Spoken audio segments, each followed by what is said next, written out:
tardes a todos, bienvenidos a la sesión de hoy. Como habéis visto en el programa, la presentación la le va a hacer José Manuel Morán, pero tiene problemas de conexión, así que bueno, mientras que consiga conectarse, seguro que luego hará el cierre, pues vamos a empezar. Como sabéis, este es un debate que se enmarca dentro de un ciclo sobre multilateralismo en el orden multipolar. Tuvimos anteriormente una sesión sobre Estados Unidos y hoy toca China. Hemos titulado China, la construcción de un nuevo orden asiático global. Entonces, bueno, hemos pensado este debate de ir transitando por distintos bloques de temáticas para ver un poco pues, cómo la política china también al final se proyecta en el exterior. Vamos también a tocar elementos también de la expansión global de China y de la estrategia económica también del país, también de su estrategia, ¿no?, en la búsqueda de ese liderazgo tecnológico, y luego pues, nos meteremos ya en cuestiones más específicas como también las relaciones con Estados Unidos, con Europa, también el papel de China en las organizaciones internacionales, ¿no?, y un poco cuál es ese orden global por el que está China intentando construir y con el que sueña, ¿no? Dicho esto, vamos a empezar con la conversación. Ya muchos nos conocéis y conocéis la dinámica, y si hay alguien nuevo, pues comentaros que normalmente tenemos una conversación de 1 hora con los ponentes, que luego tendremos como otra media hora, 20 minutos para las preguntas que lleguen del público, que las podéis mandar en la cajita de preguntas y respuestas por la plataforma Zoom. No tenéis por qué esperaros a esa última media hora, las podéis mandar a lo largo de la sesión. Yo tendré un ojo también puesto en el chat, así que si hay alguna pregunta que entra y que estamos justamente teniendo esa conversación en ese momento, pues intentaré pescarla y reformulárselo aquí a los participantes. Si queréis que alguna de las preguntas sea específicamente para Inés, para Georgina, para Eugenio, pues lo podéis indicar. Y lo que sí que os agradecería muchísimo es que las preguntas, si son concisas y son directas, es estupendo, porque así yo también las puedo agrupar mejor y nos da tiempo a abarcar un mayor número de ellas. Dicho más o menos estas explicaciones, me lanzo aquí a presentar a los ponentes de hoy. Contamos con Eugenio Bregolat, ex embajador de España en China, con Inés Arco, que es investigadora de CIDOB especializada en Asia Oriental y política china, y con Georgina Higueras, que ella es directora de Foro Asia en la Fundación Foro de Foros. Os he dicho nada más que una línea muy corta de cada uno de los currículums de estos tres expertos, que es muchísimo más amplio, pero lo que tienen sobre todo los tres en común es que tienen un conocimiento muy profundo de Asia, de la política china y del papel de China en el mundo, ¿no? Así que, bueno, hechas las presentaciones, nos metemos en harina. Eugenio, voy a empezar contigo en este primer apartado en el que queremos analizar un poco cómo es China por dentro, ¿no?, cómo es su política interna y cómo eso se traduce en el ámbito internacional. Y empezando con una pregunta que puede ser muy sencilla, pero creo que es importante a veces hacérsela, ¿no? Entender que China tiene su propia manera de hacer política, y que te quería preguntar, tú que conoces muy bien el país por tu trayectoria profesional, ¿cuál crees que son las principales características que diferencian la manera en la que China hace política, sobre todo hacia el exterior, respecto a Europa y respecto a Estados Unidos? Bueno, China es un sistema autoritario, eso está claro. Que sea un sistema autoritario quiere decir que Xi Jinping no tiene que pensar en su próxima elección. Puede mirar muy a largo plazo. Yo diría que esta es una característica fundamental del sistema chino. Mientras que los países democráticos occidentales, a los dirigentes están sometidos al ciclo electoral, y la tendencia de los políticos, que no de los estadistas, es a no mirar más allá de la próxima elección. O sea, ese es un tema que me parece absolutamente central. Se puede ilustrar con muchísimos ejemplos. Por ejemplo, Jiang Zemin, allí en torno del año 2000, ya dijo: nuestra estrategia es la industrialización utilizando la tecnología electrónica. Ellos supieron ver que había que meter la electrónica hasta el fondo de la sociedad. Hoy en China sabéis que hay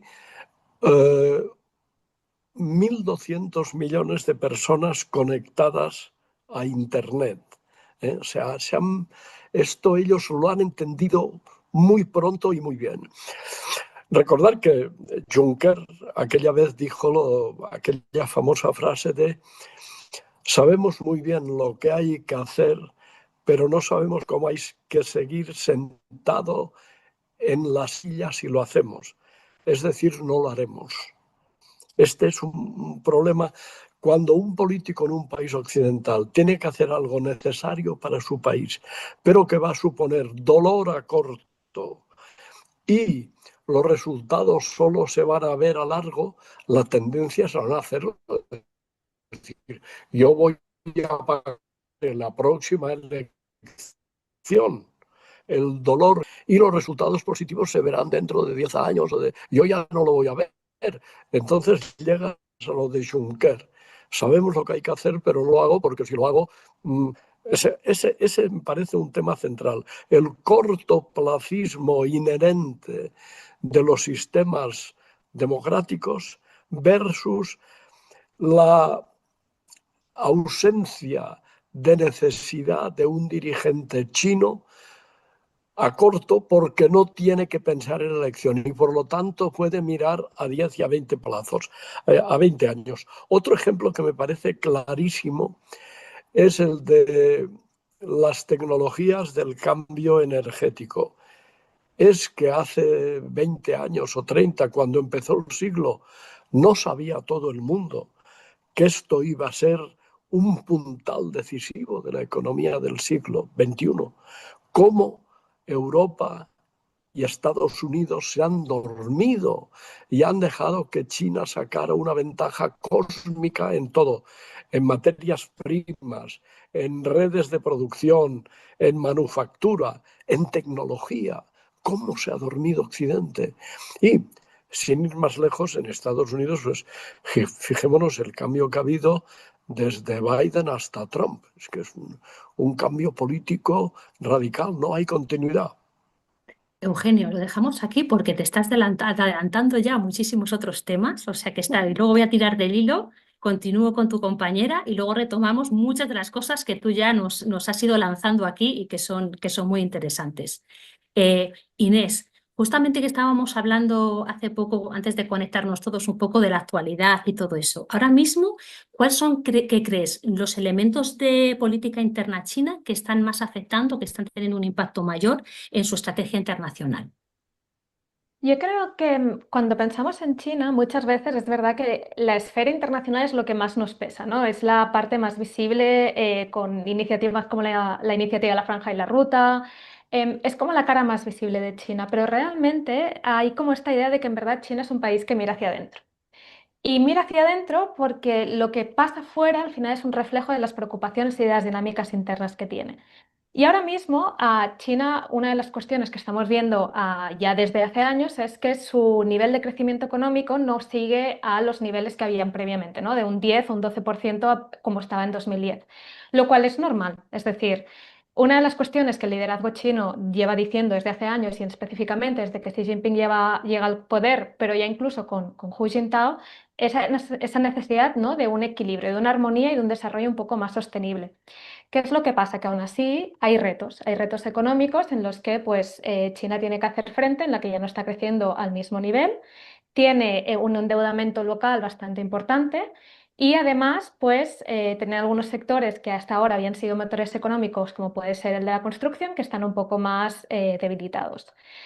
¿Esto es una señal de que China va a estar menos visible en el exterior? Justamente lo contrario, ¿no? Lo que vemos también es esta idea que es una política de circulación dual, que lo que ellos dicen es, vale, para tener un crecimiento sostenible, que siga, por ejemplo, garantizando las condiciones materiales de nuestra población, que al final es lo que les da legitimidad, tienen que, por una parte, mejorar la demanda interna y por la otra, siendo una potencia sobre todo comercial. Y esto lo que vemos, ¿no? Es que ya que algunos de los motores que antes ya no funcionan al mismo nivel de ahora, lo que vemos es que China, ¿no? Pues está apostando por unos sectores estratégicos, ¿no? Que Eugenio ya estaba identificando, ¿no? Pues temas como la inteligencia artificial, las tecnologías verdes, etcétera. Y ahí es donde China se está estableciendo como uno de los grandes líderes a nivel internacional. Muchas gracias, Inés. Hablando un poco de eso, ¿no? De cómo es China como por dentro y cómo se muestra en el mundo, también te quería preguntar un poco sobre cuál es el modelo de multilateralismo que impulsa China, ¿no?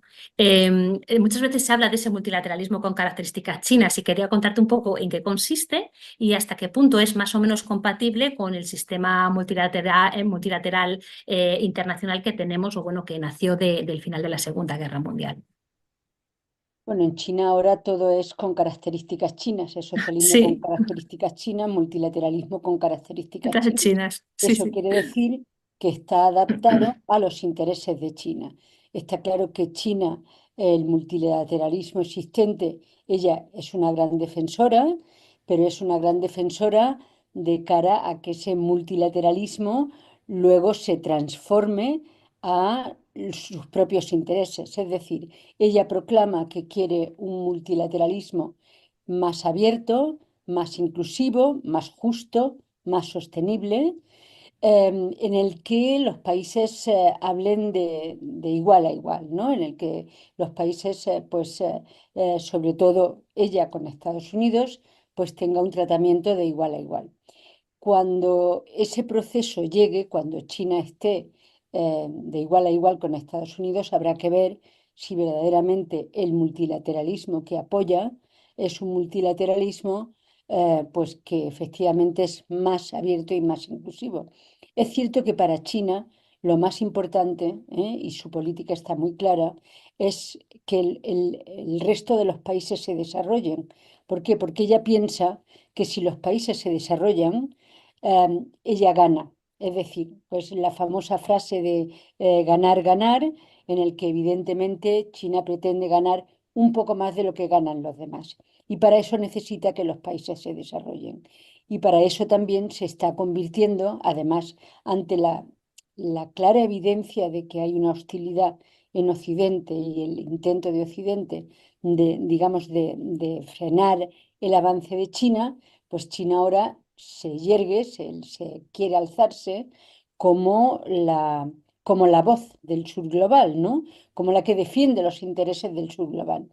Y claro, el lenguaje de decir que quieren un multilateralismo más abierto, más justo, más inclusivo, eso es lo que el sur global quiere, ¿no?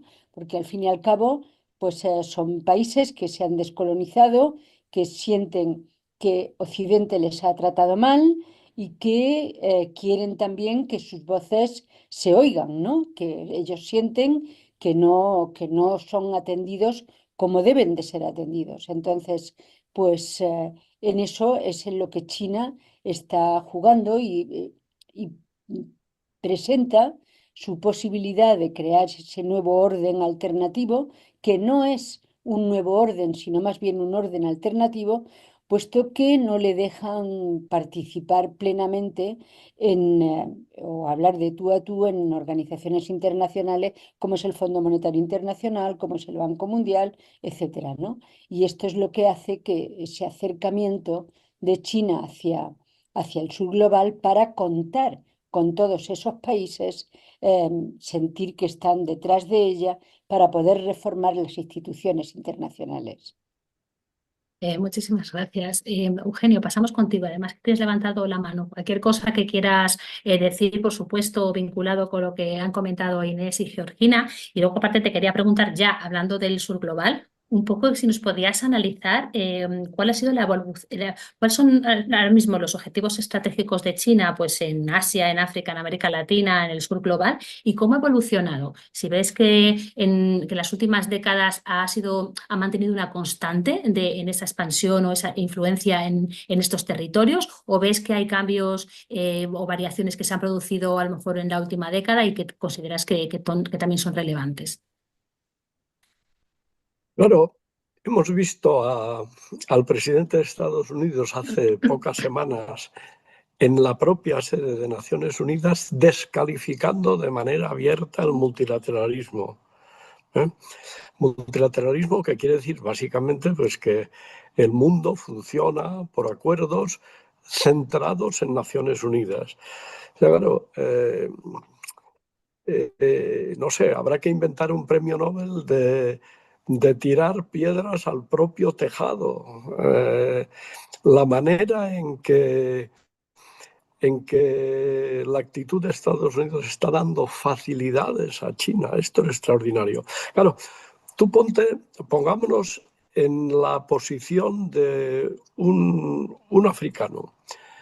Un africano dice, bueno, yo he sido durante mucho tiempo colonia de países europeos.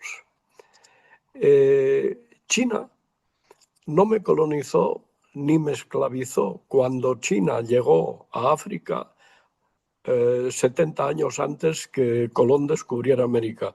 Aquellos viajes de Shanghái de 10.000 chinos que iban desde China hasta las costas de África. Y, de nuevo, China no ha tenido colonias. No solo eso, sino que un africano se dice, con razón, no solo es que los chinos que me podían haber colonizado, aquellos, las 3 carabelas de Colón, entre las 3 tenían 90 tripulantes. Shanghái llevaba 10.000 hombres a África 70 años antes de Colón. Y los africanos dicen, no solo los chinos no me hicieron lo que me hicieron los europeos, sino que además los chinos fueron igual que yo víctima de los europeos. Luego, los chinos van a África y compran lo que los africanos pueden vender, que básicamente es materias primas, naturalmente pagándolas a los precios de mercado, no llevándolas como se las llevaban gratis los europeos. Los chinos les venden a los africanos las mercancías baratas, que son las que los africanos pueden comprar. Y luego van y les construyen infraestructuras que los europeos no construían. Aquella famosa frase de viene un europeo y me echa un sermón y viene un chino y me construye un tren. Bueno, o sea que tú te pones en los zapatos de un africano o de países que han sido colonias de Occidente en otras regiones del mundo y entiendes que, bueno, pues que ellos digan, lo de China me va bien y que por lo tanto lo que China está haciendo con el sur global, mirad, una cosa que ha pasado hace muy pocos días, semanas, Estados Unidos ha suprimido la ayuda que estaba dando a países pobres, ayuda que va a suponer, según estudios de organismos internacionales, millones de muertos de hambre, de enfermedades en los próximos años. ¿Qué ha hecho China?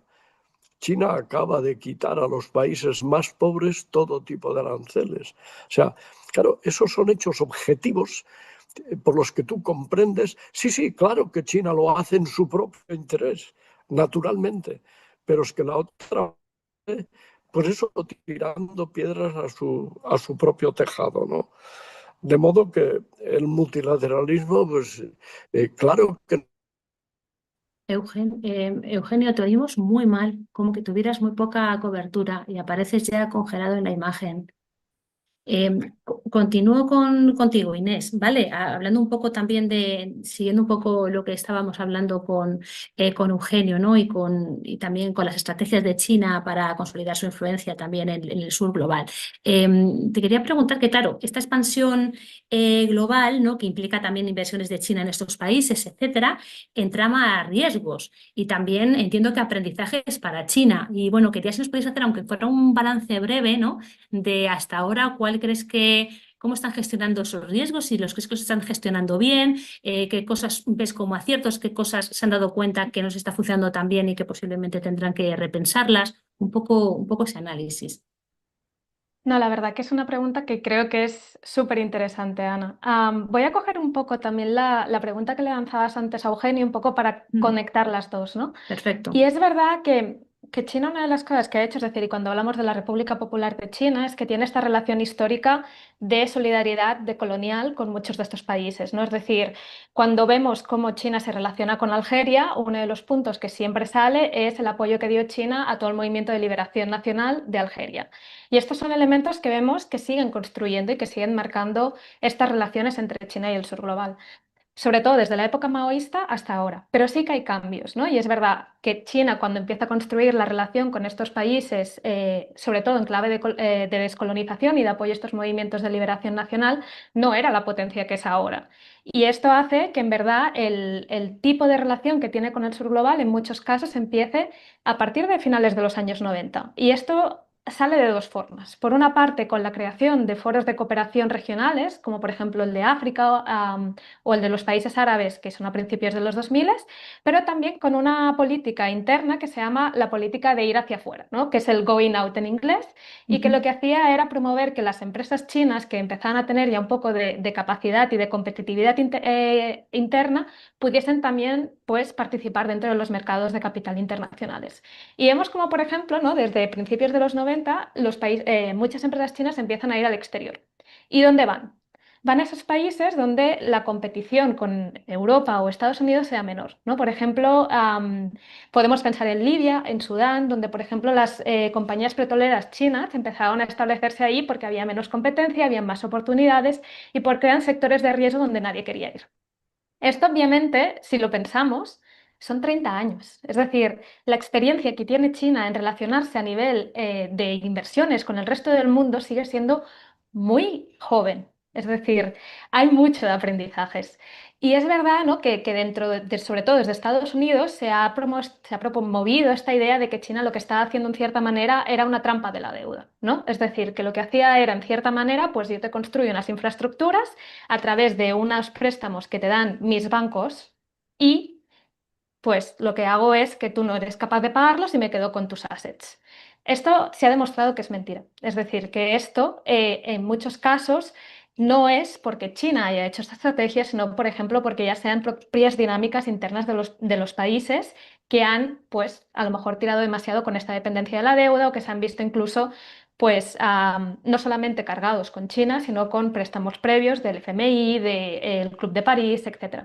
Entonces es verdad que lo que sí que vemos es que el hecho de que China haya ido a países del sur global en los que pues había más riesgo, también no tenían las mismas capacidades de pago, etcétera, sí que ha creado como una sensación de inestabilidad en estos países. Pero China está aprendiendo. Y esto también es un elemento interesante, ¿no? ¿Qué es lo que hace? Pues en algunos casos, o bien renegocia la deuda con estos países, eso sí, de prestamista a prestamista, es decir, de igual a igual, y a veces pues en colaboración con otros actores y a veces no, porque también sus intereses son importantes, pero también en algunos casos lo que ha hecho ha sido bueno, o bien me pagas más adelante, me pagas en lo que tengas, ¿no? Como decía Eugenio, es decir, para China uno de los elementos muy importantes es que cualquier país tiene algo para dar al otro, y no porque lo quiera, es decir, no es como para hacerse con ellos, sino porque China, durante la época de la República, cuando estaba en caos y también quería desarrollarse, era lo que ellos también pensaban decir. Era como un yo te puedo dar mis recursos naturales porque no tengo nada más, pero será de igual a igual, ¿no?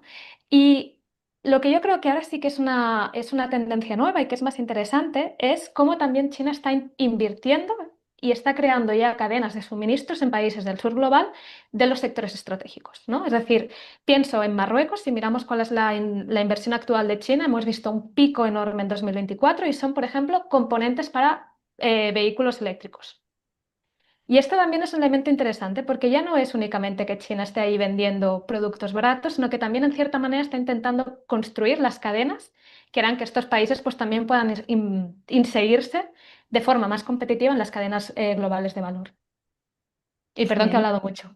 No, no, no te preocupes. Muchísimas gracias por la explicación, Georgina. Paso contigo cualquier cosa que quieras comentar de tus compañeros para seguir el hilo, por supuesto. Te incluyo por tocar un poco también el tema del papel del yuan. También si os podías comentar algo, ¿no?, del papel que juega el yuan en la proyección global de China y en el sistema financiero internacional, por meter también ese elemento y cualquiera de las cosas que quieras vincular con lo comentado. Georgina, no te oímos Perdón, ahora. me vinculo tanto con lo que ha dicho Eugenio como con lo que ha dicho Inés. Hay que tener en cuenta que China no tiene recursos naturales, es decir, que no tiene petróleo, que no tiene minerales, que no tiene gas, que además tiene 1.400 millones de habitantes y no tiene tierra agrícola suficiente, porque en China la tierra agrícola es muy pequeña, ¿eh? No tiene tierra agrícola suficiente y necesita también importar productos agrícolas, ¿no? Entonces, todo eso hace que China, pues, necesite el comercio, necesite la globalización y con eso las relaciones con el subglobal para nutrirse de todas esas cosas y poder vender todo ello. Y como decía Inés, ya ha pasado de vender pues, artículos baratos a artículos pues, desde vehículos eléctricos, pero también teléfonos, también las 5G. O sea, vemos cómo China está haciendo todo ese proyecto de desarrollo de estos pueblos que considera que es muy importante, ¿no? Y en relación también con lo que decía Eugenio, es que en realidad China lo que hace es ocupar lo que Estados Unidos está dejando, o sea, ocupar la silla que dejan los otros. Los otros se van y China no presenta combate, como ha dicho también Inés, donde ve que hay poca, poca competitividad y ellos pueden entrar. Pues entonces ahí entran, ven silla vacía y la silla la ocupan inmediatamente, ¿no? Entonces, ¿qué está pasando con el yuan? Bueno, China tiene conciencia de que una de las cosas que mantiene el liderazgo de Estados Unidos como gran hegemón es el dólar, ¿no?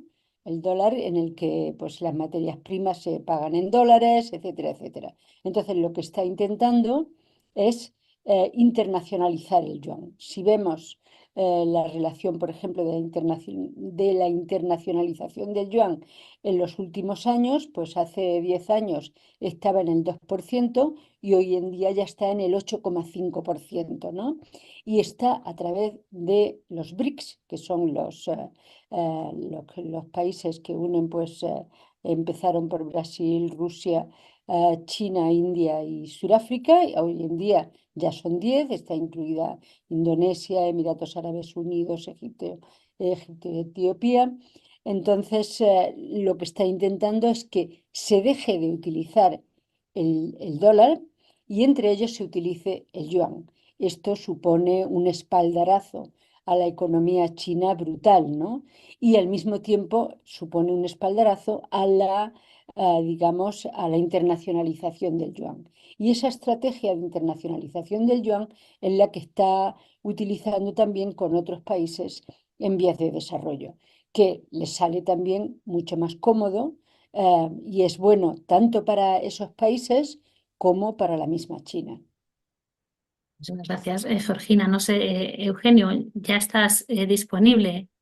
Quería hacer una muy pequeña apostilla a algo que ha dicho Inés, y es que China ha estado ocupándose de los países pobres, sobre todo los países africanos, desde hace muchísimo tiempo. Desde la época de Mao Zedong, cuando China era paupérrima, acordaros que Mao pagó el edificio de la Unión Africana en Addis Abeba, cuando China era pobrísima.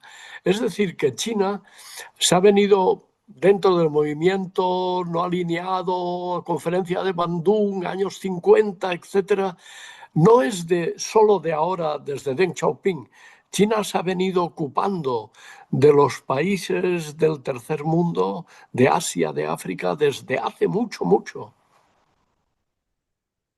Muy bien, gracias, Eugenio. Justamente a ti o para... Sí, también otra pregunta, como te quería preguntar una específica para ti, también, Eugenio. Hablamos todo el rato, hablamos de inversiones, del yuan, pero ¿qué otros elementos utiliza China para conseguir influencia política en el ámbito de la cultura, de la diplomacia, que además conoces bien, o de la cooperación técnica? Entiendo que también hay un trabajo ahí, que a lo mejor siempre las noticias o los documentos que vemos están más relacionados pues, con las inversiones, con el yuan, con la parte económica, pero también entiendo que hay un trabajo diplomático también de llevar la cultura china hacia afuera para que sea conocida. ¿Qué nos puedes contar sobre eso?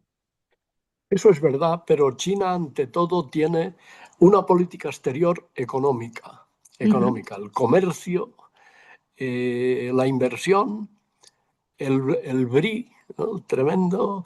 Sí, se ha dicho una cosa que es verdad, que a veces hay países que reciben créditos y después pueden tener problemas, pero claro, cuando uno va al banco y pide un crédito es porque lo necesita y el que pide un crédito sabe que lo tiene que devolver. Luego, cuando surgen problemas, se ve cómo se puede arreglar y qué se puede hacer, pero lo de la trampa de la deuda es muy discutible. También es trampa de la deuda cuando el Fondo Monetario o el Banco Mundial, quiero decir que el que recibe un crédito lo recibe de una institución internacional o de una institución de un país, de América o de China o de quien sea, el que recibe un crédito lo acepta porque lo necesita y sabe que lo tiene que devolver. Entonces, bueno, el tema de... Es decir, con eso quiero decir que China o Estados Unidos o el Fondo Monetario no deja dinero a un país para entramparlo. Se lo deja porque el otro lo necesita, confiando en que después el otro podrá devolverlo, ¿no? O sea que el tema de la trampa de la deuda hay que matizarlo mucho, ¿no? Tú vas al banco y pides un crédito y sabes que lo tienes que devolver. Luego no puedes decir, usted, el banco, usted me ha metido a mí en la trampa de la deuda, ahora yo no puedo. En fin, hay que matizarlo. Gracias, Eugenio. Inés, continúo contigo. Hablando de lo económico, pasamos a la tecnología, que también es economía y además cada vez ocupa un papel más central en las dinámicas internacionales.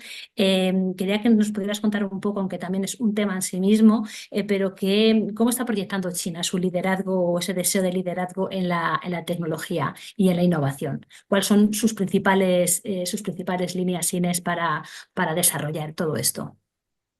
Claro, es como decía Eugenio, la verdad que China desde ya hace décadas sabía que había un elemento, ¿no?, de tecnología que era central, pero que esto sobre todo se ha agravado, bueno, se ha avanzado de forma muy rápida a través de la llegada sobre todo de la 3G y la 4G y también de las tensiones geopolíticas en torno a la tecnología con Estados Unidos, ¿no?, que esto empieza también con la primera administración Trump. Entonces aquí podemos ver como diferentes niveles, ¿no?, de cómo esta tecnología acaba llegando al mundo. Tenemos como, yo casi lo que diría, esta primera generación, ¿no?, con las empresas como Huawei y ZTE, que fueron las primeras, de hecho, que recibieron sanciones, que lo que hacían era el hardware, ¿no? Es decir, lo que ellos hacían sobre todo era traer las infraestructuras de conexión para crear pues, líneas de 5G, ahora está en mucha más inversión en temas de 6G, y esto es como uno de los pilares, ¿no? Es decir, la conectividad, sobre todo digital. Esto sería como la primera, podríamos decir, la primera etapa de este liderazgo tecnológico chino. Esto obviamente sube y cambia cuando China empieza a tener o a tener que hacer frente a todas unas presiones de Estados Unidos, no solamente a nivel de Estados Unidos, sino también a socios y a otros partners, en los que se dice pues, que Huawei tiene que dejar de formar parte de las redes de 5G a nivel internacional, ¿no? Y Europa lo hemos visto, pero también lo hemos visto en países del sur global, que sobre todo aquellos que tenían mejor relación con Estados Unidos, pues dejan fuera Huawei, al menos en este sector, de sus infraestructuras nacionales. En el momento en el que China también empieza a notar ya no solamente esa tensión a Huawei, sino también, por ejemplo, el control de chips, lo que vemos también aquí es un elemento de foco en las nuevas carreras, ¿no? Desarrollo de semiconductores en los que no tiene acceso y también los sectores estratégicos como puede ser la inteligencia artificial con el boom de DeepSeek, ¿no?, como estamos viendo ahora. Que este también es el otro punto, ¿no? Es decir, dentro de toda la dominación que tiene Estados Unidos, lo que vemos es que China, con menos recursos, llega a resultados muy similares, ¿no? Y esto también es un elemento que se vincula no solamente al elemento económico, sino también, como tú decías, el soft power.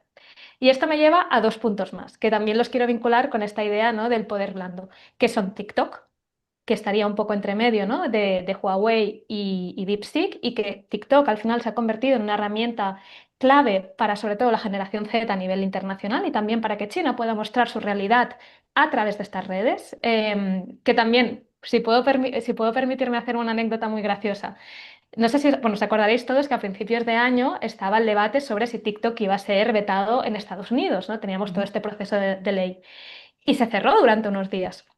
¿Y qué hicieron miles de jóvenes, sobre todo la generación Z de Estados Unidos? Se fueron a Xiaohongshu, a OneNote, a RedNote, que es otra aplicación muy similar a TikTok, y de golpe era como esta idea de los TikTok refugees, de los refugiados de TikTok, que por fin, por primera vez, se encontraban en la misma red social con chinos y podían ver y veías un montón de vídeos que decían, esto no es la China que a mí me han vendido, no es la China que yo oigo de mis políticos estadounidenses, ¿no? Es decir, me están enseñando otra China. Y esto es un elemento que también es otra competición donde te podemos ver, ¿no? Estas redes sociales diferentes. Y el cuarto punto que quería destacar y que creo que también es muy interesante cuando ponemos este contexto global es en el conocimiento, en los skills, ¿no? También hablabas de esta capacity building, ¿no? De cómo China también puede ayudar a la formación de jóvenes, sobre todo del sur global.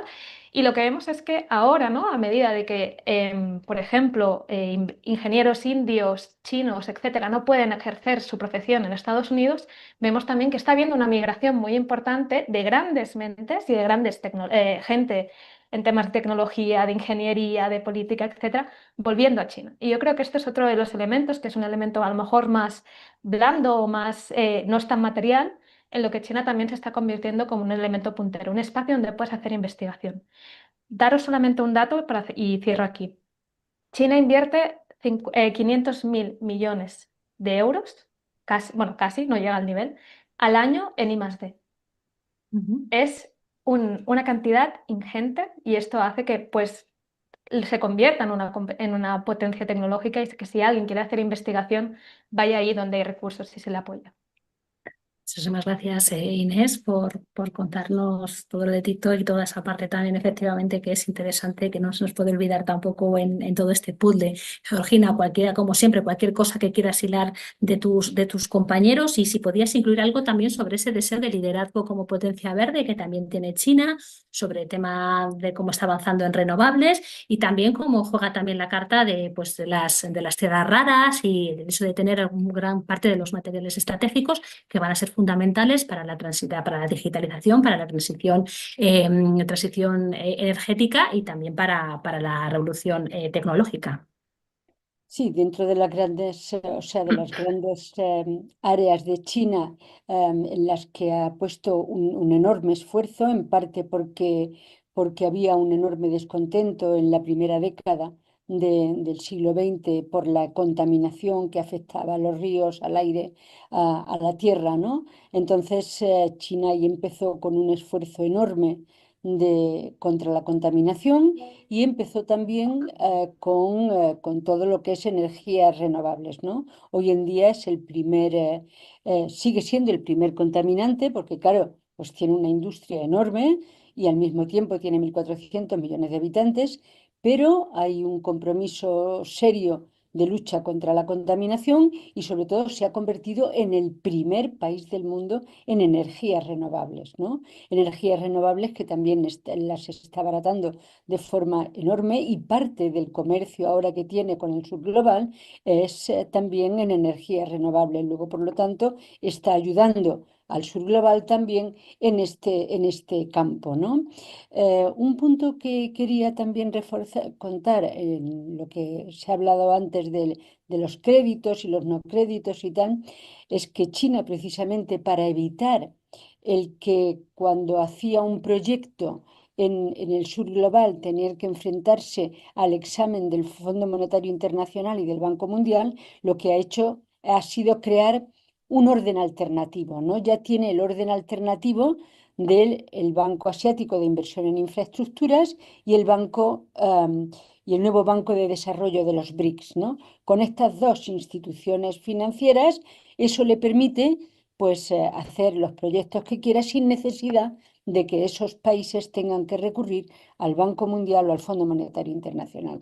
Luego, por lo tanto, ya tiene ahí en ese campo, digamos, ese nuevo orden que va trazando, ¿no?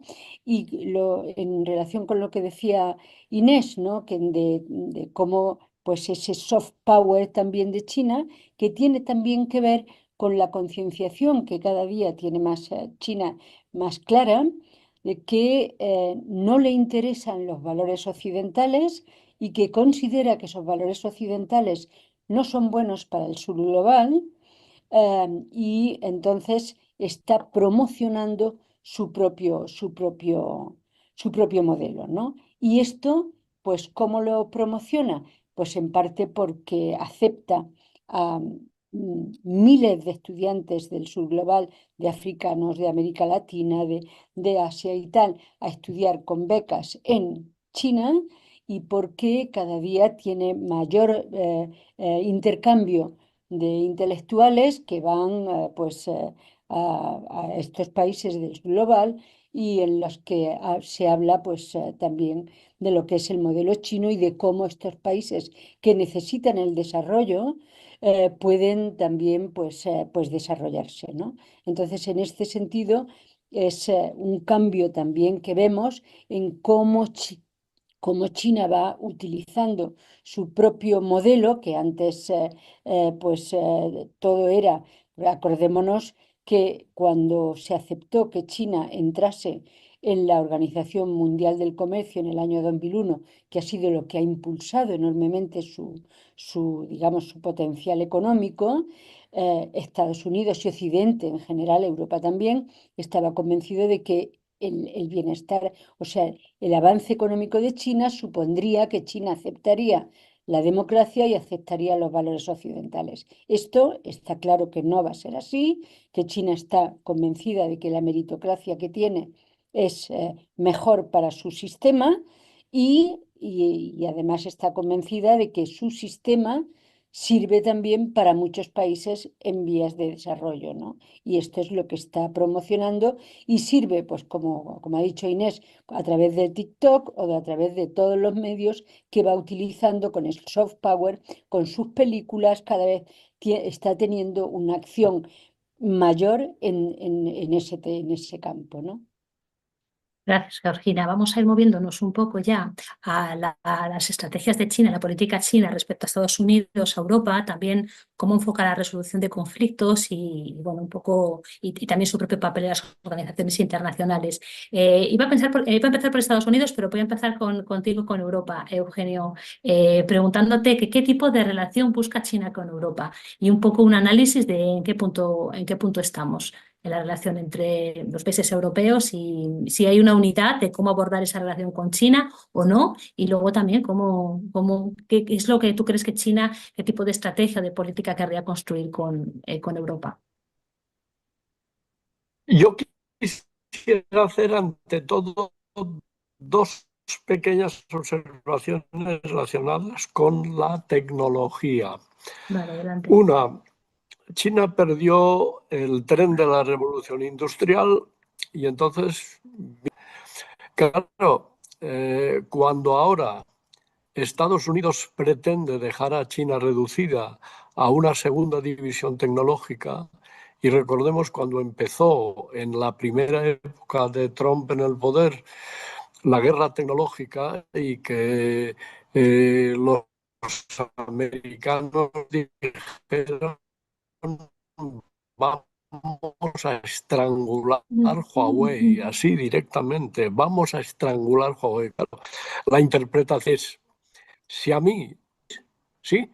Si a mí me Ahora quieren sí, dejar ahora sí, si a ahora mí me sí. quieren dejar, si a mí me quieren dejar en segunda división tecnológica, es que me quieren dejar en la misma situación que estuve a mediados del siglo XIX, cuando vinieron los ingleses y me ganaron la guerra del opio. O sea, China obviamente no puede de ninguna manera permitir y hará todo lo que pueda para estar en la frontera tecnológica porque las lecciones de la historia le han enseñado que su seguridad nacional depende de esto.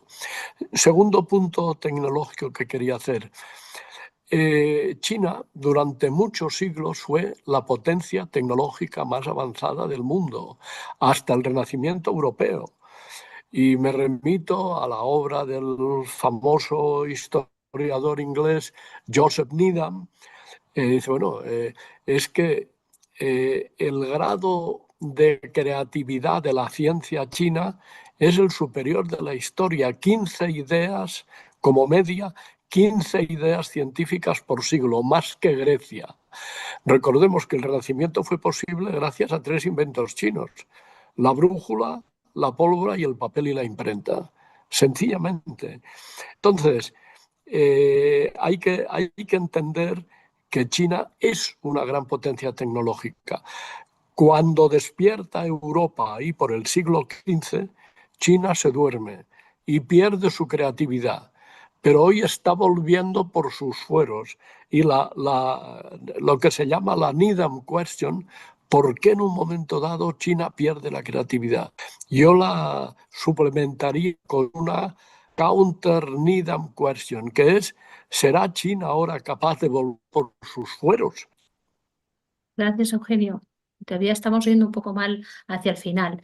Bueno, como me has tocado toda esta parte tecnológica, Inés y Georgina, os pregunto a ti sobre Estados Unidos y sobre Europa, cada una en la que quiera, una de ellas, sobre efectivamente qué tipo de relación busca China respecto a Europa. Y luego aquí preguntan además Félix Iraola, nos pregunta que por qué Europa desconfía tanto de China y no lo hace tanto de Estados Unidos. Entonces, ya como habla de Europa, pues ya también lo vinculo. Y luego la relación con la administración Trump. Para ti, Georgina, o quien quiera que trate lo que quiera, porque sí que tengo la sensación, lo hablábamos en un debate anterior, en el que realmente los chinos yo creo que sí que se habían preparado y concienciado para lo que podía venir con la segunda administración de Trump, algo que quizá a los europeos nos ha costado más y estábamos yo creo que en una situación más de negación pensando que igual todavía no. Entonces, bueno, ver también en qué punto está esa relación entre Estados Unidos y la China de Xi Jinping y hasta qué punto creéis que incluso con todas las dificultades, con todas las guerras de los aranceles, etcétera, si creéis que Trump y Xi Jinping van a poder poco a poco llegar a más acuerdos de los que a lo mejor pensábamos en un primer momento. Entonces, Europa, Estados Unidos, podéis tocar los dos temas si queréis o uno de ellos. Vale. Adelante. Sí, bueno, yo creo que Xi Jinping de pronto, pues él estaba súper preparado para la segunda administración de Trump. Y Trump, sin embargo, no estaba preparado para lo que es Xi Jinping, para la respuesta de Xi Jinping, ¿no? Por eso Trump utilizó hacia China la misma técnica que ha utilizado hacia Europa y al resto, amenazas, y China pues aguardó en su momento, que cuando Trump le iba a sancionar con 145% de aranceles, aguardó el momento y cuando iban a llegar los aranceles le dijo, vale, entonces te quedas sin tierras raras, ¿no? Y ya sabemos todos que hoy en día pues la tecnología no puede existir sin esas tierras raras porque se necesitan para todo, ¿no? Y la política de contención que ha hecho sobre todo Biden contra China, la política que era de contención tecnológica, le ha salido a Estados Unidos el tiro por la culata, porque lo que ha hecho ha sido que China ha intentado, reforzado su tecnología, su esfuerzo de innovación, como decía Inés, está invirtiendo medio billón con B de dólares en innovación, en ciencia e innovación, y esto pues está haciendo que China produzca muchas de las cosas de las que antes tenía que comprar en Estados Unidos, ¿no? Entonces, la relación entre China y Estados Unidos, entre Xi Jinping y Trump, parece que se ha calmado, parece que está un poco mejor, en parte porque Trump es un hombre que si alguien se le pone enfrente de tú a tú, pues entonces ya se calma. O sea, con Trump Europa ha hecho una técnica todo lo contrario, ¿no? Ponerse de alfombra de Trump y entonces pues Trump se dedica a pisarnos. Mientras que China le ha dicho, para, que esto es lo que hay que hacer, ¿no? Si tú me atacas, yo te voy a atacar, ¿no?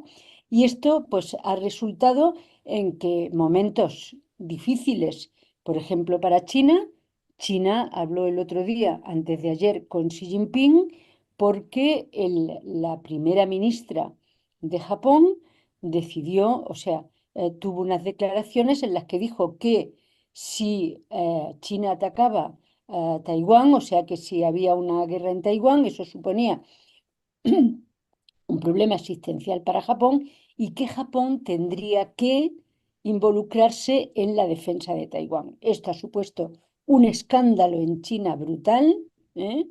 Y Xi Jinping habló con Trump al respecto.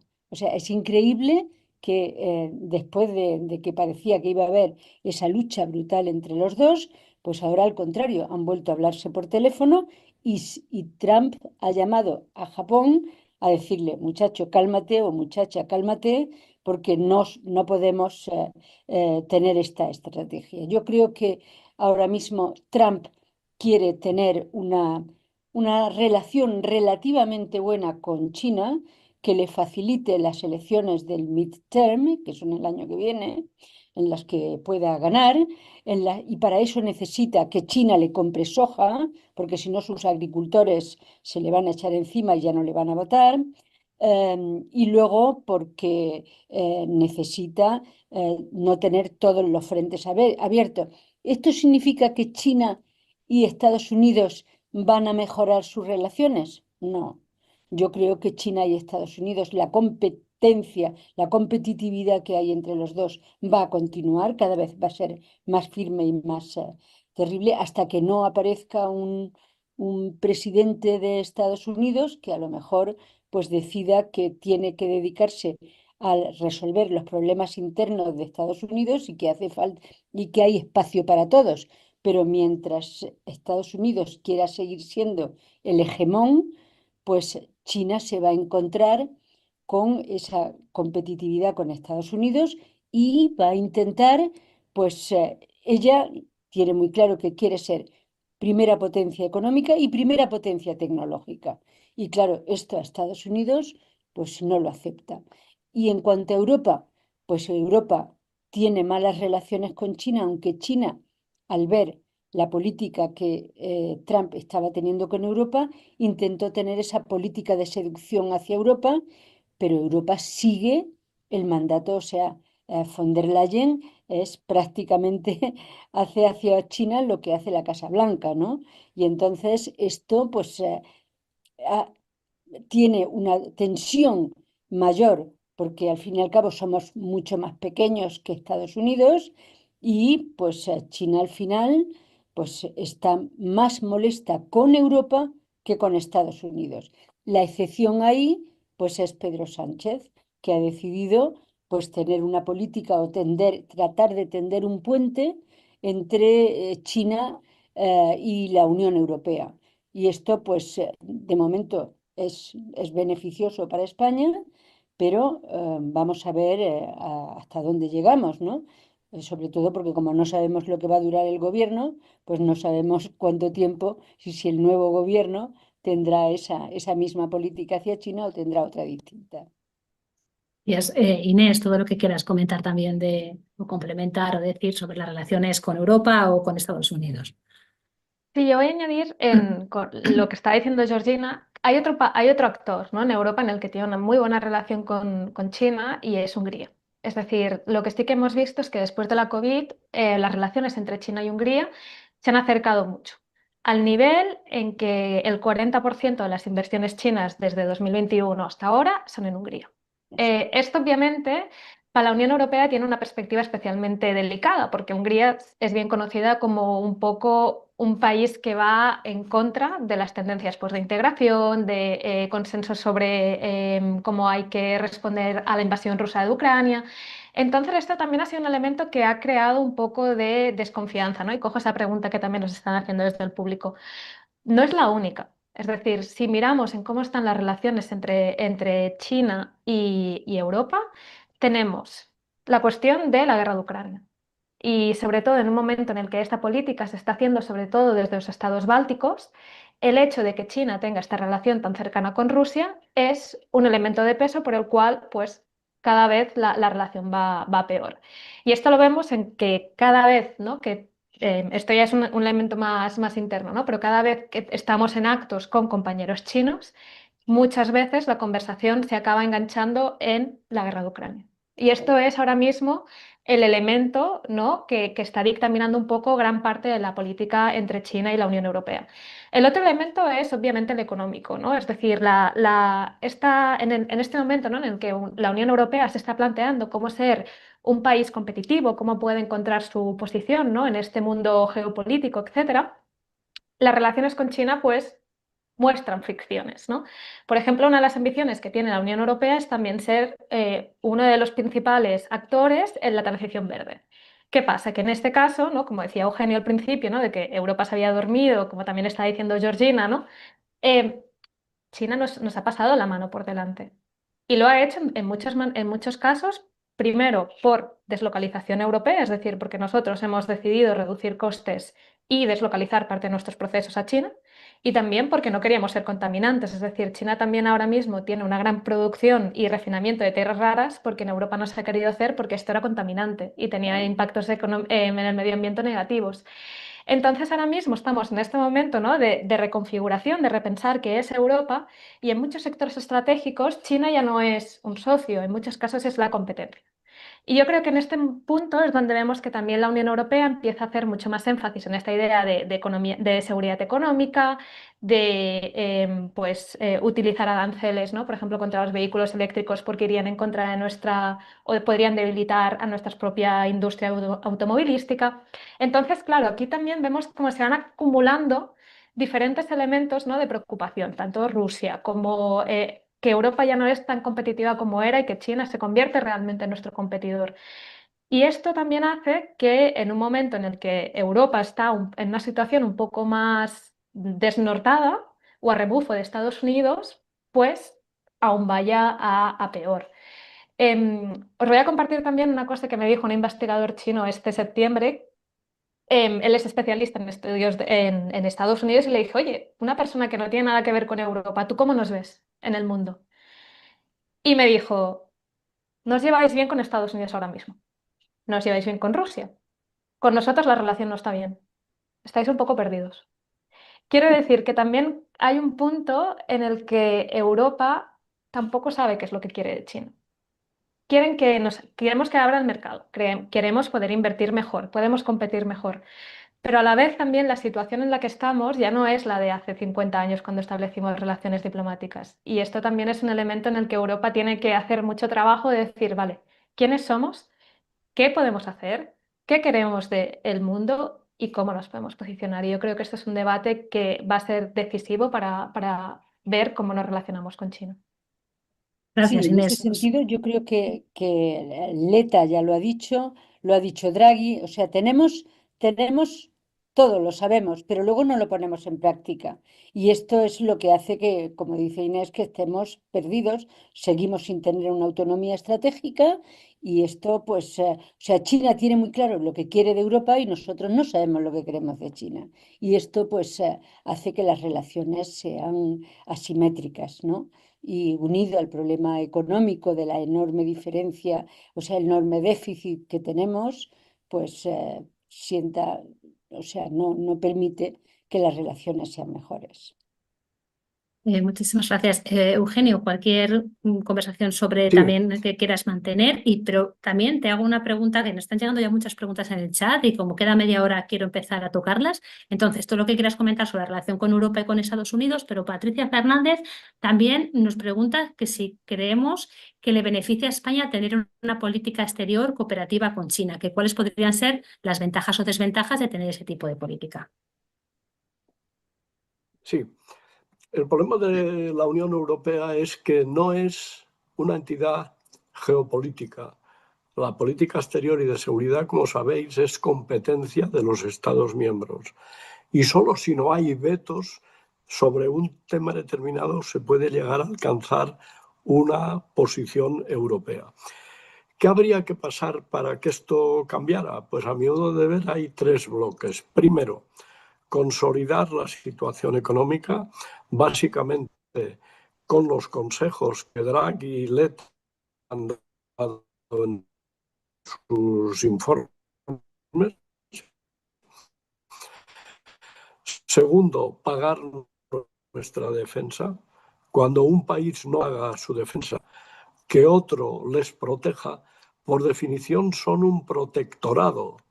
Y, claro, ¿qué puede negar el protegido al protector si el protector le garantiza lo más sagrado que es su seguridad? Si tú no pagas tu defensa con dinero de los impuestos, lo pagas con jirones de tu soberanía.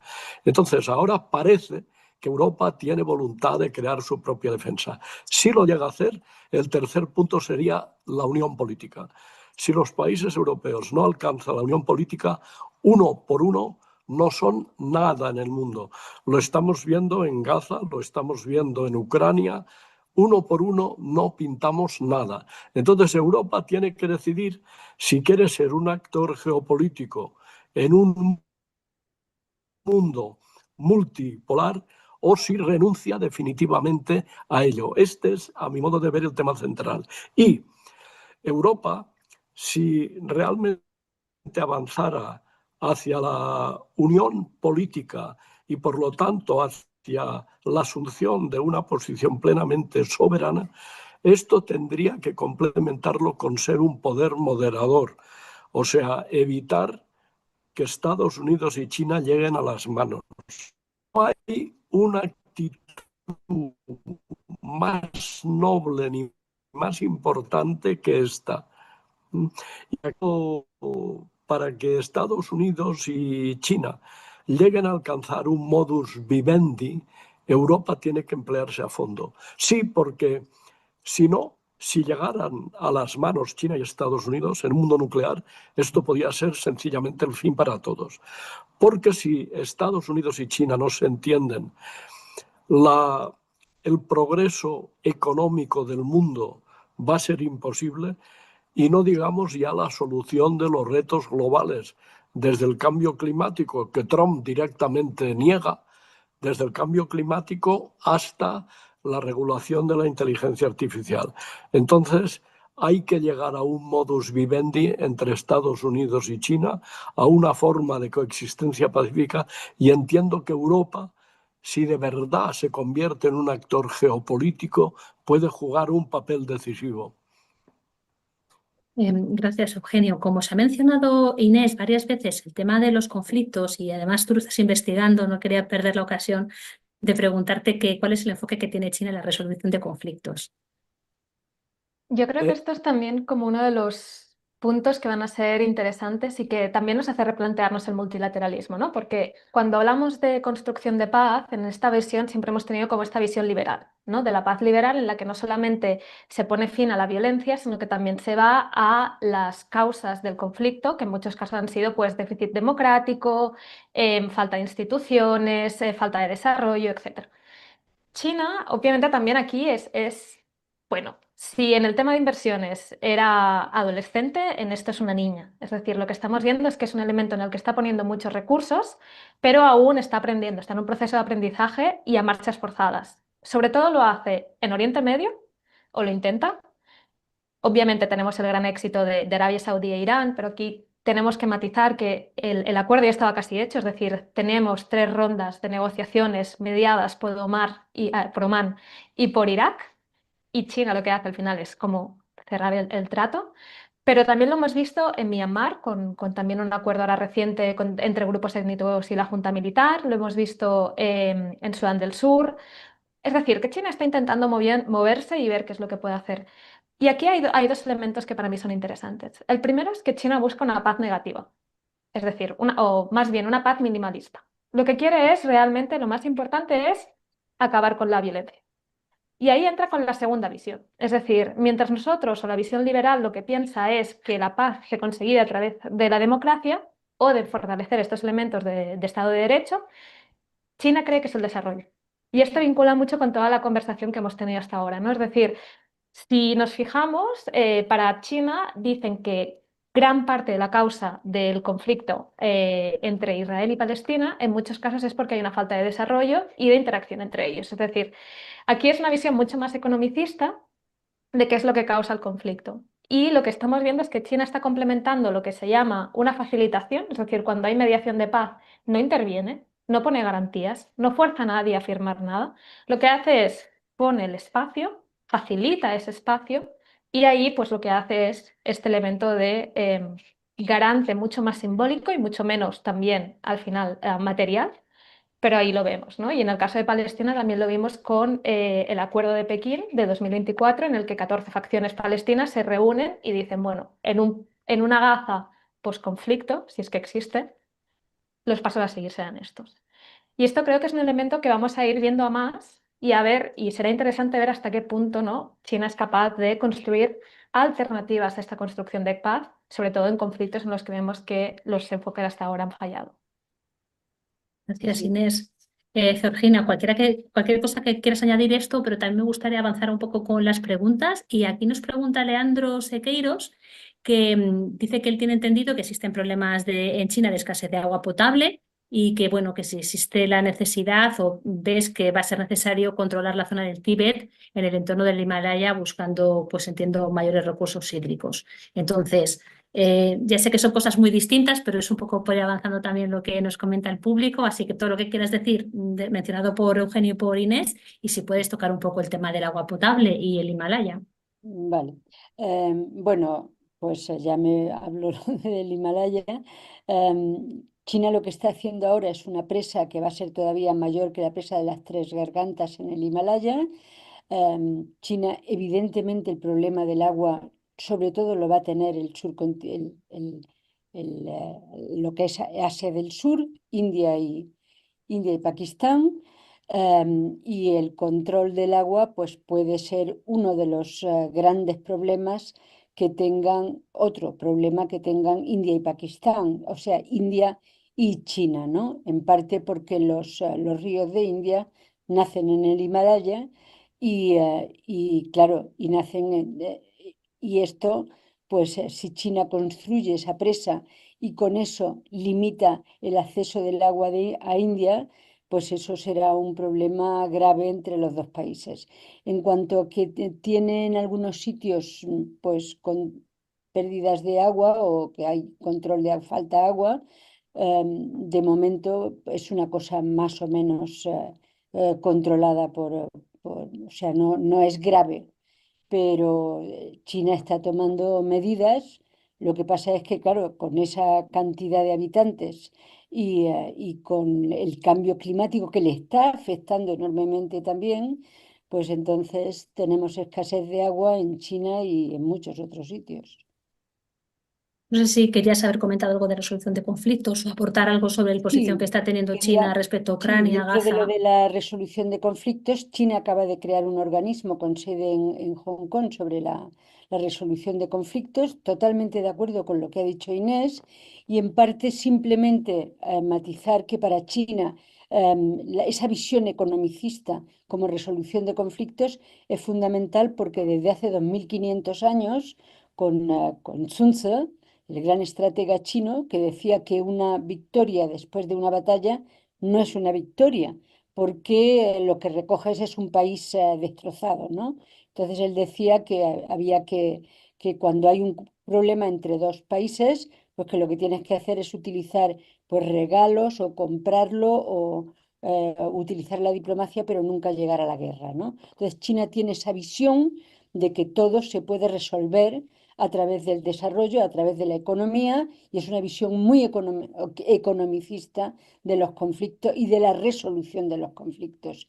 Ella cuando ha tenido pues, problemas con Tíbet, de intentos de independencia, etcétera, lo que ha hecho ha sido un desarrollo masivo de Tíbet con creación de grandes infraestructuras, que es lo mismo que está haciendo ahora en Xinjiang, ¿no? Y parte de todo lo que es la ruta de la seda, en parte es también para el desarrollo de la parte occidental de China, que estaba menos desarrollada, incluida la provincia de Xinjiang, y donde se daban pues, esos momentos, digamos, esos pequeños incidentes de la minoría uigur, con algunos elementos que eran independentistas o eran terroristas, ¿no? Muchas gracias. Eugenio, tenías una pregunta de Eduard Arruga, concretamente dirigida a ti, donde hablan un poco si crees que es posible que la Unión Europea defina una política de relación con China que pueda ser beneficiosa para ambas partes, que sea equilibrada, entiendo, y beneficiada para ambos territorios. Sí, sí, sin ninguna duda creo que es posible. Estados Unidos está en la línea, estaba cuando llegó Trump a la Casa Blanca esta segunda vez, en la línea del decoupling absoluto con China. Hubo aranceles a diestro y siniestro, a ti el 20, a ti el 40, pero a China le puso, recordad, el 145. o sea que era el corte total. En Estados Unidos no entrará ni un clavo producido en China. Claro, entonces los chinos se sacaron del bolsillo las tierras raras y le dijeron, bueno, pues, te paralizo la economía. Y Estados Unidos tuvo que echar marcha atrás. Por cierto, recordemos que cuando el presidente Sánchez estuvo por tercera vez en China en 3 años, hace unos meses, el secretario del Tesoro americano tuvo aquella frase tan zafia, acércate a China y te cortas el cuello.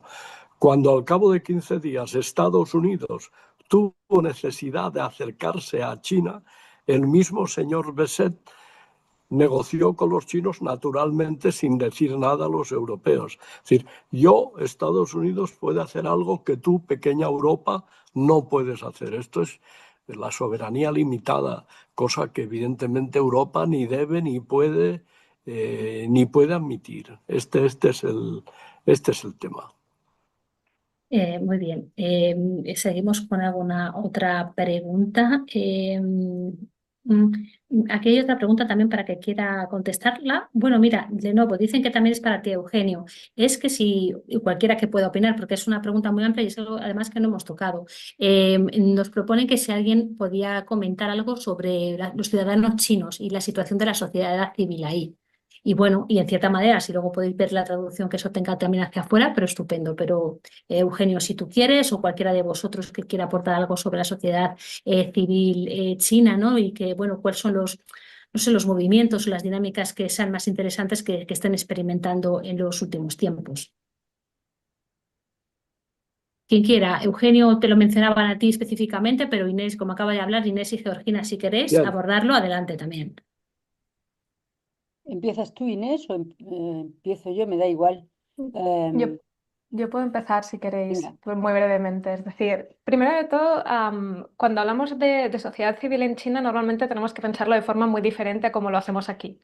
Es decir, porque aquí en muchos casos es desde abajo, ¿no? Es decir, es de base, entonces ahí se van consolidando. En el caso de China, desde los años 90, cualquier organización de sociedad civil tiene que estar registrada y aceptada por el Estado.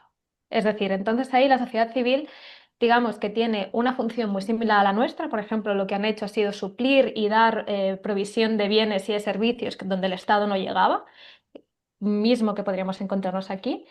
Y esto sí que es verdad que lo que vemos es que, bueno, pues hay un elemento mucho más de relación con el Estado y de control por el Estado. Esto no significa que en China no exista sociedad civil como tal. Es decir, de hecho, en los últimos años vemos cómo ha habido movimiento feminista, hemos visto el Me Too surgir en China, ser censurado, revivir a través de emojis, haciendo juegos de palabras, etcétera. Hay una sociedad civil muy importante en temas climáticos y que en cierta manera también explican todas las políticas que han habido de mejora del medio ambiente, porque también había un elemento de legitimidad del partido que si desde ahí no se da respuesta, pues no había espacio, y justamente han sido como una sociedad civil muy movilizada, muchos activistas climáticos. Hay también sociedad civil en temas laborales. Hay que tener en cuenta que los sindicatos, en el caso de China, también por su herencia comunista, hay un sindicato que es oficial, pero también siguen surgiendo movimientos, sobre todo a nivel de fábricas, etcétera, de movimiento laboral. Y este también, por desgracia, no nos llega mucho, pero hay mucha protesta y hay mucha movilización laboral en China. También suelen ser de los menos visibles y también los más reprimidos, por justamente esta idea de cómo construyes una legitimidad comunista cuando tienes también movimientos obreros fuera del oficialismo. Y el último punto que quería hablar es sobre todo sobre los jóvenes, ¿no? Es decir, la generación Z, yo creo que aquí será muy interesante, no tanto como sociedad civil, pero he visto que antes había una pregunta en el chat, ¿no? Sobre si cómo estaba China, ¿no? Si mira hacia adelante o no. Y creo que aquí un elemento que tenemos que tener en cuenta es que China empieza a tener los mismos problemas que tienen Japón, Corea, España, las sociedades desarrolladas en cuanto a fertilidad. Es decir, el número de nacimientos, ahora una mujer china tiene menos de un niño. Esto hace que también la pirámide de población, pese a que ahora es especialmente grande, poco a poco pues vaya a tener sus retos demográficos como los tenemos aquí. Vale, entonces, ¿a qué se le suma esto? Las últimas estadísticas que tenemos sobre paro juvenil en China son alrededor del 18%. Es decir, aquí hay un elemento interesante de cómo esta juventud digitalizada, conectada, pero también con retos mucho más similares a los que podríamos haber tenido aquí la generación joven durante la crisis del 2008, va a ir configurándose y va a ir pues, creando o movilizándose en una China diferente. Georgina, si quieres Sí, comentar algo sobre yo, esto. yo creo que precisamente esa generación, vemos que es los millennials chinos son todos hijos únicos porque estaban forzados a tener solo, o sea, porque la política de Deng Xiaoping para el desarrollo de China fue la política del hijo único, ¿no? Y ahora ya vemos que a partir de 2014 China empezó a imponer, o sea, a fomentar el que tuvieran 2 hijos, y ahora 3, y vemos cómo las mujeres, sobre todo, se oponen al mandato de China, ¿no? Al mandato del gobierno y no tienen más hijos, pues porque consideran que no quieren tenerlos. Y esto, pues es un acto para mí, un acto un poco de rebeldía después de lo que han sufrido sus madres, que querían tener más hijos y no los han tenido. Ellas ahora les dicen que tienen que tener más hijos y no los tienen. Y no los tienen porque ya se han acostumbrado, porque cuesta mucho tener un hijo, porque trabajan los dos, porque la mujer sigue teniendo problemas en cuanto a la maternidad y en los derechos laborales. En fin, yo creo que eso también, la demografía es un punto importante de la sociedad civil y cómo la sociedad se va comportando derecho, o sea, de frente al partido, ¿no? Y luego la generación Z, como ha dicho Inés, pues es una generación que ya ha nacido em, con muchos más bienes, con muchas más cosas, y es una generación en parte también muy nacionalista y que en parte moviliza a la opinión pública, o sea, que se moviliza ella en la dirección que quiere. Ahora lo hemos visto en el tema de Japón, que inmediatamente las redes sociales ha sido una cosa explosiva, ¿no? No solo porque los medios de comunicación también han insultado a la primera ministra de Japón, sino porque las redes sociales inmediatamente ese nacionalismo de la gente joven ha salido y han tenido que algunos medios tratar de bajar la situación, ¿no? Porque evidentemente son gente que ya tiene una opinión, que utiliza, sí, que luego después viene la censura y la censura quita lo que viene en las redes y ya no se puede tocar ese tema. Pero o sea, es una generación cada vez con más formación, cada vez más dispuesta a, a movilizarse dentro de que el partido, precisamente por eso, está exigiendo eh, una lealtad y tiene una concienciación ideológica, o sea, eh, que es cada día más exigente para dominar la sociedad, ¿no? Justamente una de las preguntas que habéis contestado estupendamente sobre esa sociedad civil y la ciudadanía china, justamente hay otra pregunta de José Luis Blasco, Eugenio, que nos preguntan sobre la diáspora china en España. No sé si nos podrías contar algo al respecto y pregunta también específicamente si suelen estar vinculados ellos y sus negocios a la China oficial o no. Entonces, no sé si nos podrías contar algo sobre esa diáspora China en España, que ya no sé por qué generación va, no sé si por la segunda, vosotros me corregiréis, por la segunda generación ya, o tercera incluso. Bueno, no lo sé, Eugenio, ¿nos podrías comentar algo sobre esto? Bueno, yo creo que los chinos que viven en España demuestran una cosa muy clara que a mi modo de ver es el fondo mismo de la explicación del milagro chino. Los chinos trabajan como chinos. Los chinos trabajan como chinos.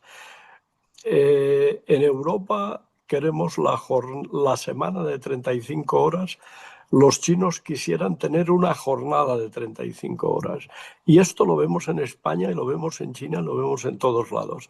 Cuando en Francia pretendieron subir la edad de jubilación 1 o 2 años, un poco más y tenemos una nueva revolución francesa. O sea, los chinos son gente muy trabajadora, muy dedicada a sus negocios y cosa que es muy importante, el chino es ante todo un empresario. Esta es una cosa que en Occidente se conoce bastante poco. Una vez a mí un embajador japonés me decía, el verdadero animal económico no es el japonés, no es el coreano, el verdadero animal económico es el chino. Yo he trabajado en Indonesia y allí el 3% de la población son chinos y son los dueños de todo. Todos los grandes negocios son chinos. Y eso es verdad en Tailandia, en Malasia, en Filipinas. O sea, la economía del sudeste de Asia es una economía de grupos chinos. Y a los chinos les llaman los judíos de Asia. Son gente muy dedicados al negocio, enormemente trabajadores.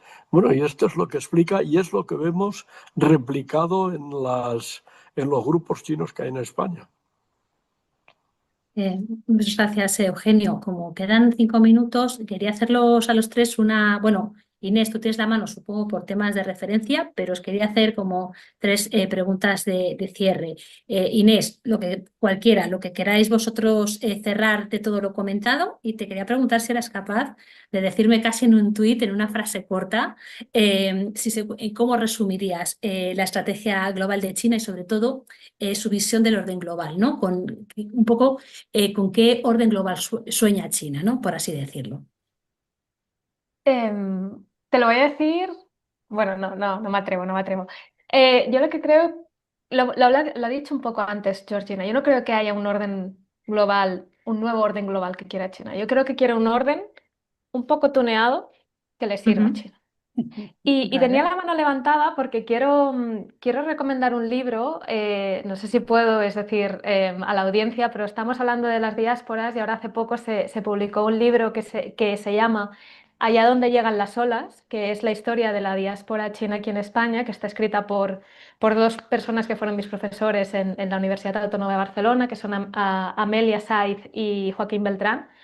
Y creo que es un muy buen libro justamente para interrogarnos sobre quiénes son nuestros vecinos ahora. Así que solamente quería hacer este apunte de si tenéis interés sobre este tema.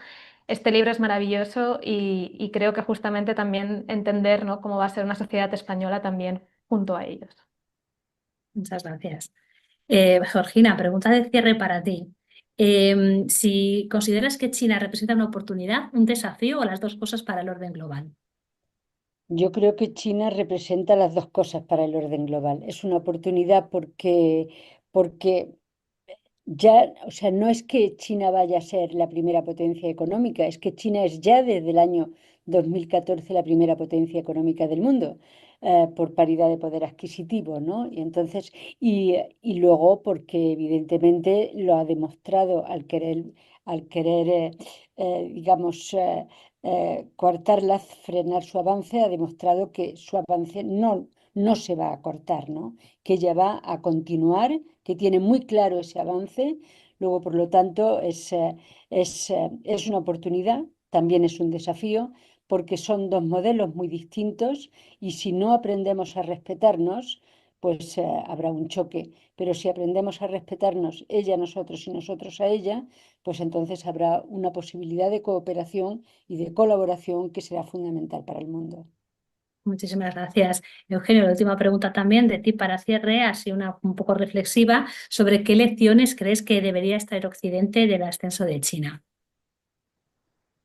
Bueno, una sería la que acabo de decir, que nos pongamos a trabajar muy en serio todos, que Europa trabaje como trabajan los chinos. Luego diría que eh, China tiene un sistema de gobierno propio, la meritocracia, inventada hace miles de años y que llegó a Europa solo en el siglo XIX. Y este es un sistema fundamental. Greenspan dijo en una ocasión, China tiene la mejor clase política del mundo. Y este sistema meritocrático nos lleva directamente a la educación. Los chinos saben sin necesidad de pensarlo, lo llevan en el tuétano de los huesos, que la educación es la base de poder económico, poder social, poder político. La educación en China tiene un lugar destacadísimo. Las familias se gastan cualquier cosa para la educación de sus hijos. Y esto me parece que es una cosa absolutamente fundamental. Ahora mismo Estados Unidos está graduando 500.000 de ingenieros al año y China gradúa 4,5 millones de ingenieros al año. ¿eh? Y yo he visto, y bueno, yo lo he visto directamente allí, el paso de una sociedad de campesinos, que es lo que era China cuando con Georgina estábamos por allí en los años 80, el paso de una sociedad de campesinos a una sociedad de obreros industriales y que en los últimos años se está convirtiendo a gran velocidad en una sociedad de ingenieros. Una vez Deng Xiaoping le dijo a un visitante francés, fíjate, de eso hace 40 años, Deng Xiaoping le dijo, usted verá a China un día convertida en un Hong Kong gigantesco. Y en eso están. Y conviene que realmente nos pongamos las pilas en Occidente. En fin, volvemos al tema de la energía verde, el coche eléctrico. Claro, los chinos hace 30 años 40 años, sabían que una bicicleta tiene 2 ruedas. De un coche todo lo que sabían es que tenía el doble, 4 ruedas, no sabían más. Y hoy China, en lo que es la industria bandera de cualquier país industrial, pues resulta que nos ha pasado delante, ¿no? Hay que ponerse las pilas. Europa y América tienen que andar muy vivos para poder competir con China. Y pienso que sería un grave error por parte del mundo y sobre todo por parte de Estados Unidos, que es el que puede, intentar parar a China como sea. A China hay que integrarla, hay que reconocer que ya es una gran potencia y hay que buscar un modus vivendi con ella.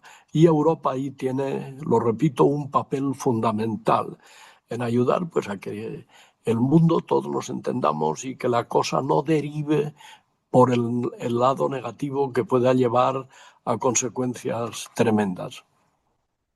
Pues nada, muchísimas gracias a los tres. Muy agradecida por todas las preguntas de los asistentes, como siempre, interesantísimas.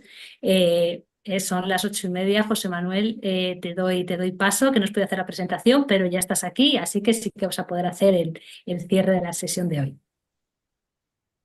Sí, bueno, muchísimas gracias. Para mí habéis cumplido, bueno, con éxito, con un éxito mayúsculo, todas las expectativas que teníamos sobre esta sesión. Cuando yo hablé con Ana Mangas hace unos meses, pensamos que estamos en un momento de gran incertidumbre y que necesitábamos hacer una reflexión sobre cuáles son las posiciones que tiene Estados Unidos, cuál es la situación en China, qué supone la emergencia china en estos años que llevamos del siglo XXI. Y también cómo está Europa, o sea, porque quizá el problema que tenemos en Europa es que no sabemos lo que queremos de nosotros y no sabemos cuál es nuestra posición. Tenemos el mismo problema en parte que Estados Unidos. Estados Unidos, yo creo que el presidente actual, y me libraré de decir más cosas, no sea que me quiten el visado, que sigue pensando que sigue existiendo una economía maravillosa donde todo el mundo quiere exportar bienes hacia allá y servicios, pero no se ha dado cuenta que el mundo es multipolar. Y claro, a nosotros nos interesaba hacer una reflexión sobre Estados Unidos, también sobre China, también sobre Europa. ¿Dónde está Europa y qué puede jugar Europa cuando estamos en la situación en que estamos y cuando tenemos las dificultades para ver qué podríamos hacer? Y finalmente, queríamos hacer en enero una reflexión sobre dónde está el sistema de Naciones Unidas, porque creamos un sistema de Naciones Unidas a la salida de la Segunda Guerra Mundial, creamos unas cartas de derechos y unas obligaciones, por así decirlo, de ir viendo cómo podíamos implantar los derechos humanos y el fracaso tremendo en el que estamos nos llevaría a pensar si es posible hacer un orden supranacional que nos ayudara a salir de la gran confusión en la que estamos. Es una reflexión que para el capítulo español del Q de Roma nos parece fundamental, porque el capítulo tuvo un momento, el Club de Roma tuvo un momento de éxito allá por los años 70 con el informe de los límites al crecimiento. Ese informe fue el único informe que el club se atrevió a hacer, mezclando varios subinformes, por así decirlo, para hacer una reflexión general de hacia dónde íbamos. En aquellos momentos no había tierras raras, pero se hablaba del pico del petróleo. No sabíamos que luego se iba a poder hacer investigaciones petrolíferas en los fondos marinos y teníamos una visión pues muy de alguna manera de un mundo bipolar dominado desde Washington y desde Moscú, porque creíamos que las dos potencias eran las únicas que iban a poder disputarse el futuro del mundo. Mientras tanto, apareció China poco a poco. Era cuando yo le decía a Eugenio el día que hablamos, que hacía mucho que no hablábamos, yo le decía, le recordaba el libro aquel de cuando, de la frase de Napoleón, de cuando China despierte, el mundo temblará. Y resulta que es que no es que esté temblando, es que el mundo está viendo cómo la multipolaridad la está gobernando China con mucha más discreción y con mucha más paciencia, porque claro, lo que no solo tienen los chinos, no solo es ganas de trabajar y trabajar mucho, sino también tienen algo fundamental para abordar las crisis, y es la paciencia. Esa paciencia que les viene, que es milenaria, les está permitiendo ver con una cierta distanciamiento las algaradas que se dicen desde Washington. Yo era consciente cuando de pronto dijo voy a poner unos aranceles estratosféricos. Claro, es decir, bueno, y usted no sabe que tiene una especie de situación muy endeble, que es que si no tiene las tierras raras, seguramente su industria se pare. Era cuestión de días que de pronto Xi Jinping hiciera un pequeño movimiento de decir, no les vamos a exportar. Y entonces en ese momento descubres que, bueno, pues que el emperador está desnudo y que es que realmente sabe poco y que cree que todavía, pues América puede imponer reglas a un mundo que tiene muchos más polos económicos, mucho más desarrollo económico que el que había después de la Segunda Guerra Mundial, donde todo se había centrado en la destrucción europea. Así que muchísimas gracias. Nos veremos el día 16 o el día 18, no sé qué día es, el día 16 creo que es, de diciembre para hablar de Unión Europea, y a mediados de enero cerraremos este ciclo para hablar de en qué situación están estas Naciones Unidas, donde si vimos en el día este que se iba a firmar ya una paz inmediata en Gaza, ya estaba todo hecho. Vimos dónde colocaron al bueno de Antonio Guterres, que como secretario general de Naciones Unidas parecía que era un bedel al cual le hubieran invitado a sentarse con los profesores que había allí y que todos saludaban al profesor maestro que era el señor Trump. Estamos en un mundo verdaderamente caótico y en un mundo sin reglas y en un mundo donde a veces la paciencia china y el saber dónde se está y qué terreno se pisa nos puede ayudar a todos a reflexionar, pero quizá Europa necesitaría hacer algo más que estar en estas situaciones ambiguas en la que está. Ha tenido dos informes, nosotros le dedicamos el año pasado dos sesiones a los temas del informe Letta y el informe Draghi, y es muy difícil saber hacia dónde va Europa cuando hemos vivido situaciones tan humillantes como el día que Ursula von der Leyen fue al club de golf aquel a ver al señor Trump. O sea, son cosas que es fácil ver que nosotros tenemos la dignidad en un sitio bastante bajo de autoestima y que así nos va, así nos va. Pero yo no quisiera alargarle más, agradecerles a los ponentes. Ha sido de las sesiones más brillantes que hemos tenido últimamente. El capítulo español del Club de Roma, lo que tiene más de lujo es simplemente la cantidad de ponentes que se acercan a nosotros y que con toda generosidad nos hablan de problemas, porque realmente el club es un club de debates que lo que queremos es intentar orientarnos un poco en medio de esta incertidumbre, de estas nebulosas en las que estamos y donde es muy difícil predecir el futuro. El futuro realmente seguramente será de los chinos, quizá porque tengan la paciencia para poder esperarlo y sobre todo tengan las tierras raras para seguir invirtiendo en tecnología. Así que muchísimas gracias.